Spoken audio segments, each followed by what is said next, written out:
they've all cooperated in ways that I haven't seen in a long time. And it's really a testament to how difficult things are down here, and it's what, quite frankly, we miss a lot.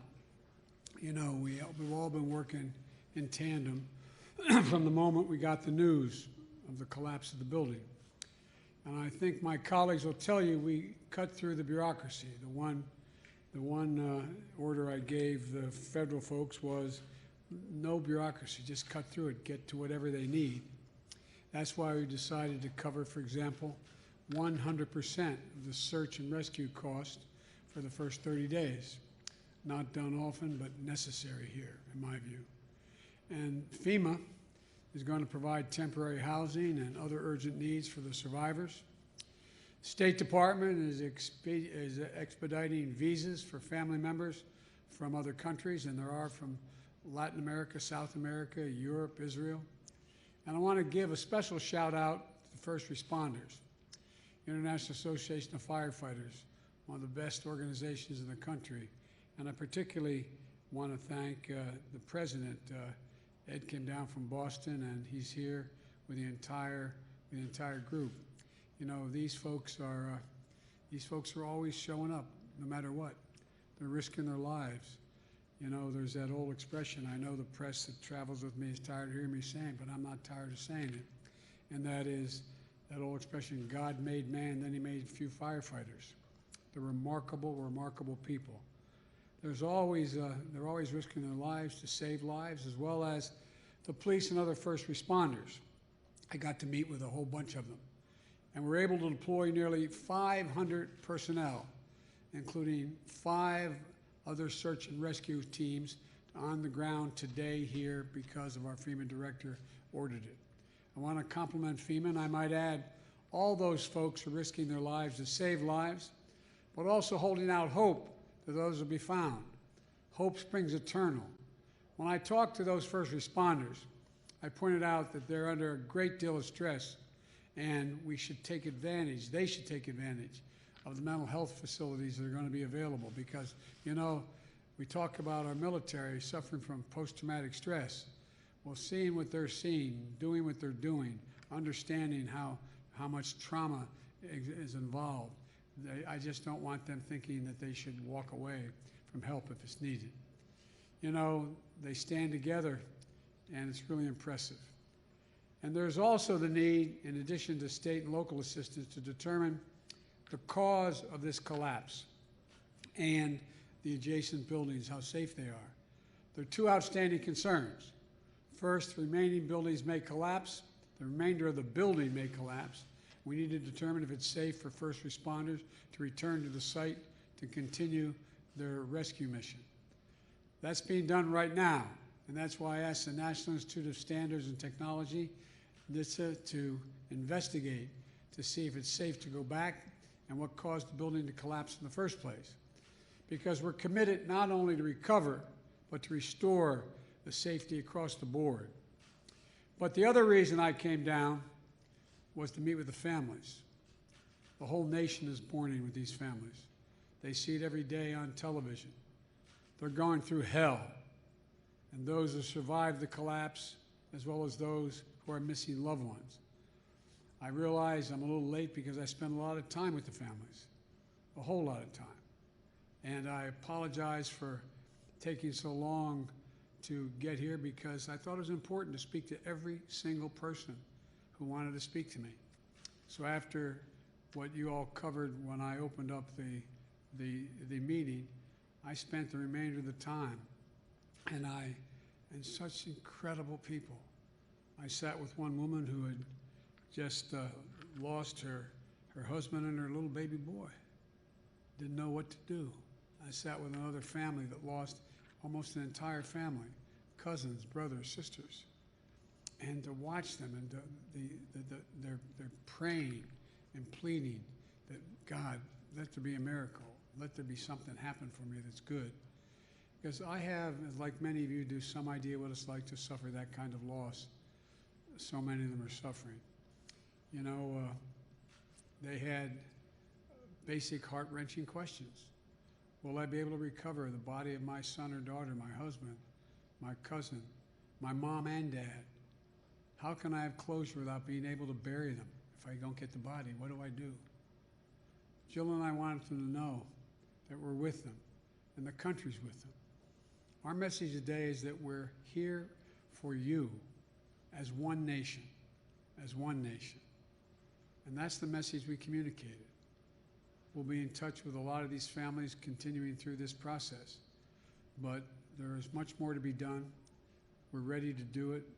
And again, I thank the governor. I thank my colleagues, Senator Scott and Senator Rubio.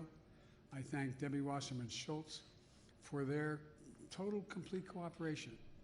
There's no disagreement, no bickering. Everybody's in the same team. It's what America's all about. It's about pulling together, leaving nobody behind.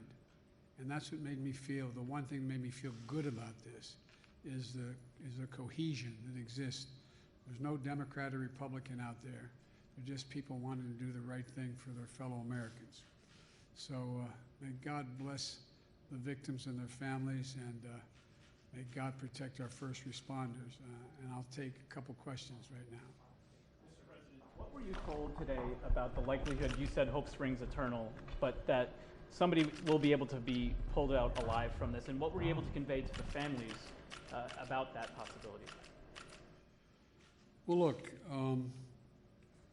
first of all, the families are very realistic. They know the longer it goes, and one of the things that the local FEMA personnel, as well as the local first responders, did is they took all of the families to the site to see what it looked like up close. And they're all realists. They all look and they see those floors just literally feet, cement upon cement upon cement. You know, when I talked to some of the families, some of the people who did escape, who survived, got out, they talked about watching the building collapse and watching as they're in the garage, one floor come down literally as a whole floor on top of another floor.